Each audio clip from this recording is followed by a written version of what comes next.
one in their garage, while other car buffs custom order one from a specialty auto shop. Either way, hot rod lovers are driven by their passion for these mean machines.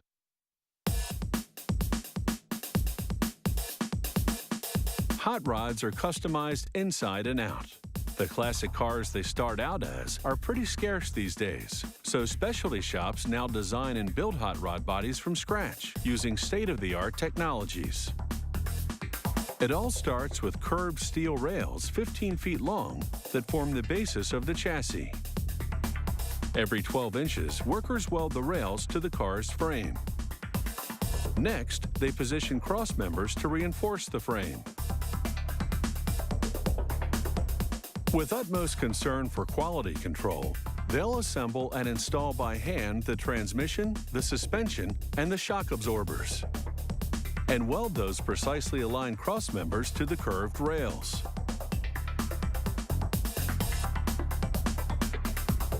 Elsewhere, someone polishes the stainless steel wings, which have been laser cut.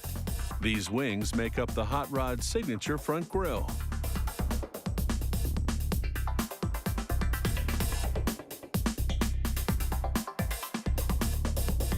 Mounting the disc brakes onto such a high-end machine takes specialists. First, they screw the spindles to the suspension arm. Then, grease the ball bearing mechanism. And finally, block the disc brake with a cotter pin to fasten the pieces together. The brake system has 4 calipers, 1 per wheel. Each one holds 2 brackets called the brake shoes. They close down on the brake disc to slow down and stop the wheel's rotation. A couple of slide pins lock the caliper into place. Brake shoes are prone to wear, so their alignment and oiling must be perfect. Time has come to install a hydraulic device that reacts to the steering wheel's movement, directing the tie rods to turn the front wheels accordingly. A pneumatic tool is used to affix the pinion of the steering mechanism.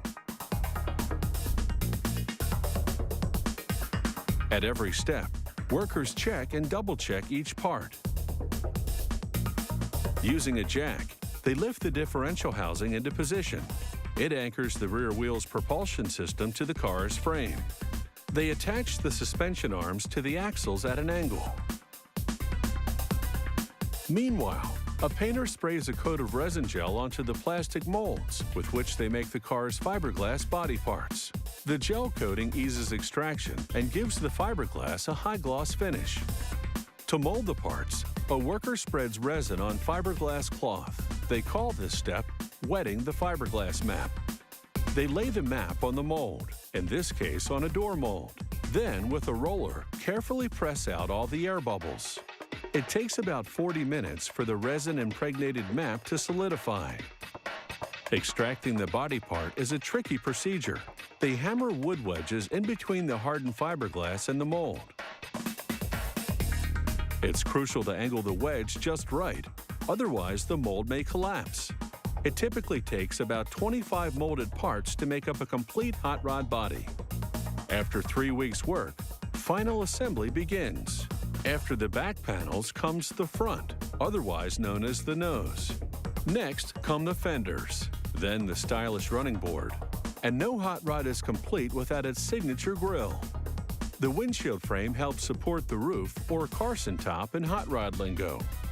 The front hood completes this 37 Ford-inspired body. It ships out without a paint job. That's because customization is everything in the hot rod biz. The buyer decides how to finish the car by choosing, for example, this retro dashboard designed to blend spectacularly with the rest of the car. Even car junkies can be forgiven for struggling to keep up to speed with the ever-growing customization options out there. From the engine, to the rims, to the seats, to the chrome. When it comes to customizing your hot rod, you're in the driver's seat.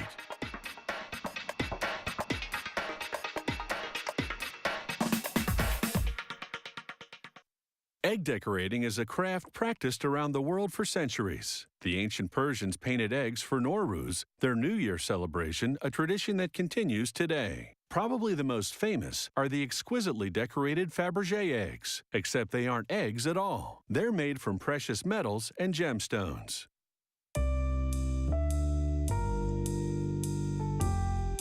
Each one of these decorative eggs is a unique piece. The artist paints them, collages images in fabric, and creates jewelry and music boxes or hangs them as ornaments. She always works with real eggs, from birds like the rhea, the emu, geese, or turkeys. Here, she selects an ostrich egg and gently clamps it in place on an egg marker stand.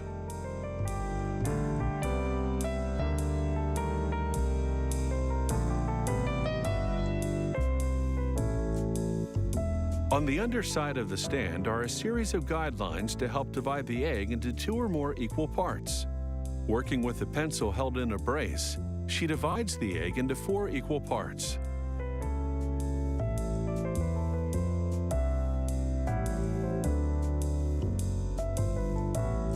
Then she draws a horizontal line across the egg, where she'll cut it in half to create a lid. She'll use a hinge to hold the lid in place. So first she draws the contour. Then a loose, wavy line all along the egg circumference, using the pencil guidelines as reference. A rotating cutter equipped with a diamond-dusted blade makes a cut where the hinge will be.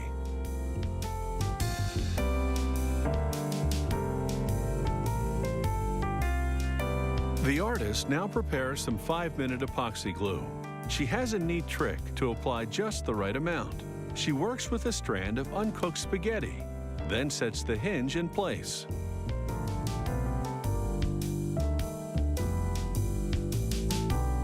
Once the hinge is set, she cuts all around the egg, then opens and closes it to make sure that hinge works properly. It's the first time she sees the egg's interior. If it needs cleaning, now's the time.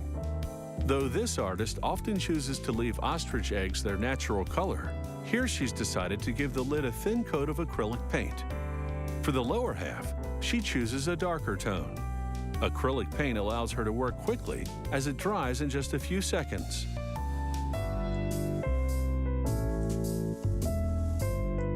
Next, she uses a special glue to collage strips of Japanese rice paper onto the egg. She layers small pieces to achieve a tortoiseshell finish.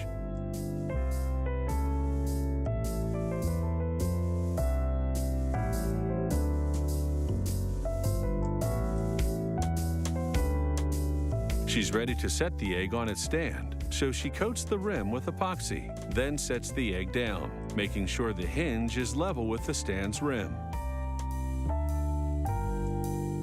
The artist now turns her attention to the egg's interior. She lightly glues perfumed cotton balls to fill out the top and bottom parts. Then she applies glue along the inner rims and clips on a piece of ivory satin. By the time she makes it around both halves, she can remove the clips. The fabric now holds firmly in place.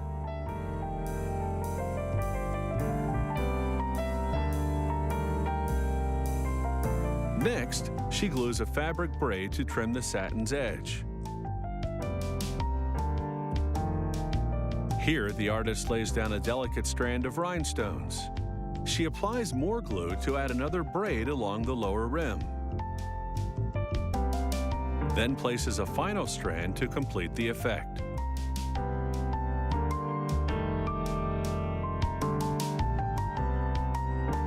She sets in a tiny rhinestone to decorate the metallic filigree that hides the hinges. Even the egg's underside gets special attention. She glues another filigree to cover the hole through which they empty the egg, then applies a water-based varnish. This strengthens the egg and gives it a glossy finish. Here's the finished piece, a delicate jewelry box that opens with the help of a fine chain to reveal its satin interior. There's no end to the creativity that goes into making these decorative eggs. This model even has a music box built in.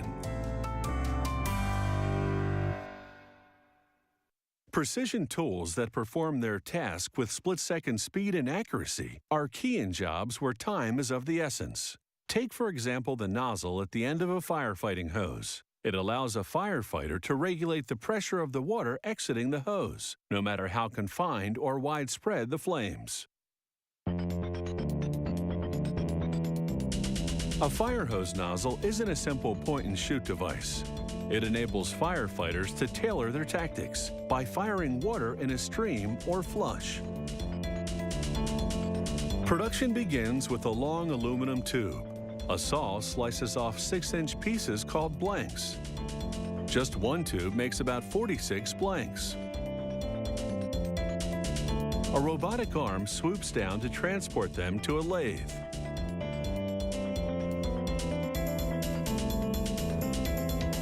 Cutting tools form the valve body, which controls the flow of water. Then they rough up the surface, making it easier to grip.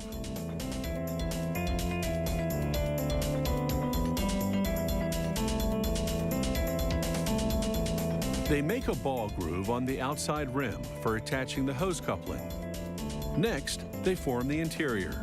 Technicians verify the inside shaping with computer imaging software. It's on to the milling process.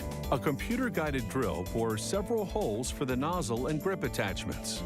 Coolant washes away the metal chips and keeps the drill bit from overheating. The transformation from a blank to valve body is structurally complete.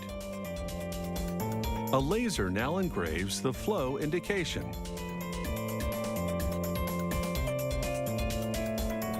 Workers install rubber O-rings on a mandrel shaped like the valve body interior. The rings keep water from leaking out the side of the nozzle. They position the valve body over the mandrel and blow the rings into place with a blast of air.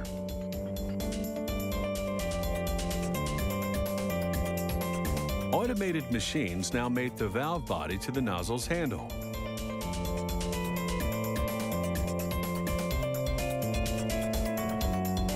A heated mold melts granulated rubber and casts it into ridges at the top of a rubber cylinder.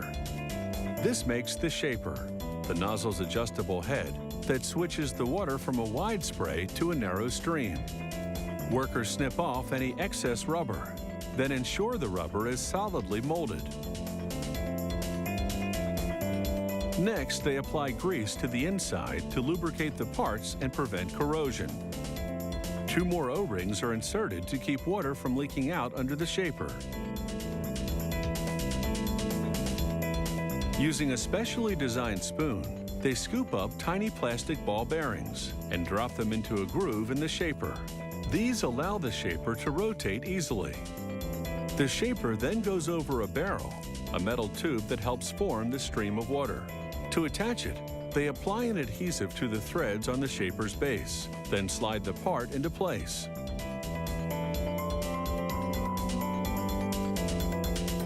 Workers insert a pair of hard plastic balls into the shaper. These enable the shaper to glide back and forth on the barrel to shape the water stream. Now it's time to build the sub-baffle, the nozzle component that controls water pressure. First, they insert a pressure regulation spring into the baffle body. Then snap on a knob which changes between standard water pressure and low pressure. The whole device slides directly into the barrel.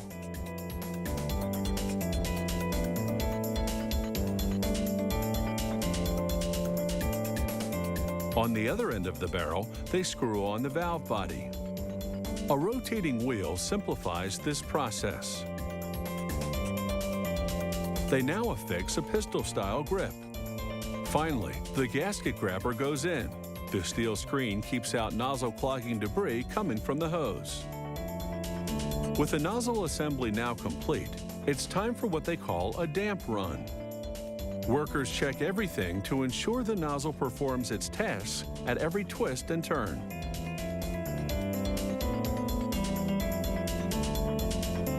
From the old-fashioned nozzle to the modern variety that comes in an assortment of flows, pressures, and sizes. The evolution of the fire hose nozzle, when they make baseballs for the pros, they aren't just playing around. They build these balls precisely to league standards. And incredibly, those standards date back to 1872. Each ball is uniform in circumference and weight, so the game is an equal contest.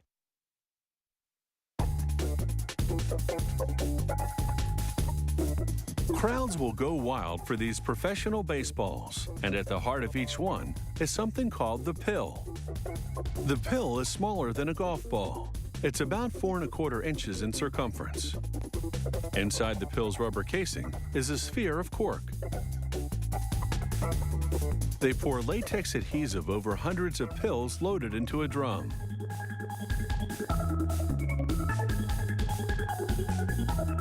Rollers spin the drum to evenly coat the pills with the adhesive.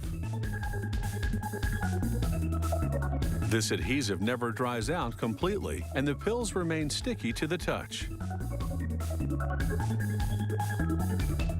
Next, they loop 4-ply wool around the pill. This machine spins the pill to wind the yarn around it. This winding substantially fattens the pill. It's the first time a camera has ever been allowed to record this proprietary machine, so we can't show you all of it. They wind a second layer of wool around the pills. This yarn is 3-ply, and it thickens the ball a little more. For a third winding, they use another 3-ply yarn, but it's a bit lighter. The various layers of yarn are what give the baseball resilience, so it springs back into shape despite being hit repeatedly. For the final winding, they use a much thinner polywool blend because its surface is smoother. This wound pill is called the center. They weigh it and measure its circumference, which should be about 9 inches. They add adhesive to a spinning drum, then load the centers into it. As the centers tumble, they absorb the glue and the wound fibers adhere to each other. The centers air dry for 48 hours but remain sticky. Using this hydraulic press, they punch out figure-8 shapes from leather, complete with holes around the periphery, allowing them to be stitched into baseball covers.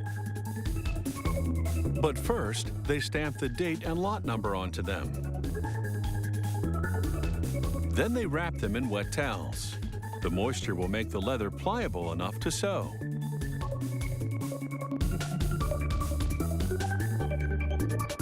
They roll the water-based adhesive onto one side of the cutouts, which sticks to the moist leather. They press 2 cutouts to the center sticky surface. It's an exact fit. They clamp the leather-clad ball in a vise, and it's time to sew. Working with 2 needles, the sewer pulls thread through the ball center and up through the holes in the leather pieces to cross-stitch them together. He rubs wax on the thread to stiffen it, because if it slackens, it's more likely to tangle. When it comes to cross-stitching, these workers are in a league of their own.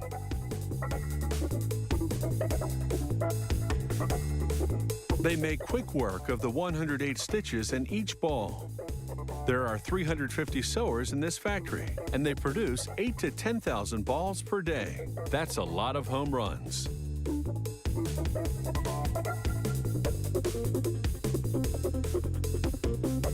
The final stitch goes through the center of the baseball and out the other side.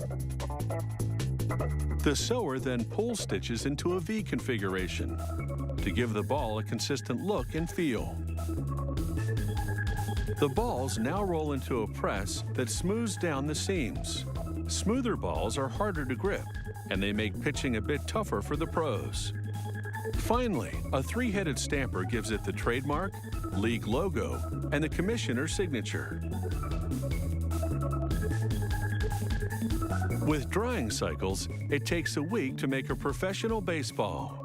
It will be whacked and slammed out of the playing field. But that's life in the big leagues.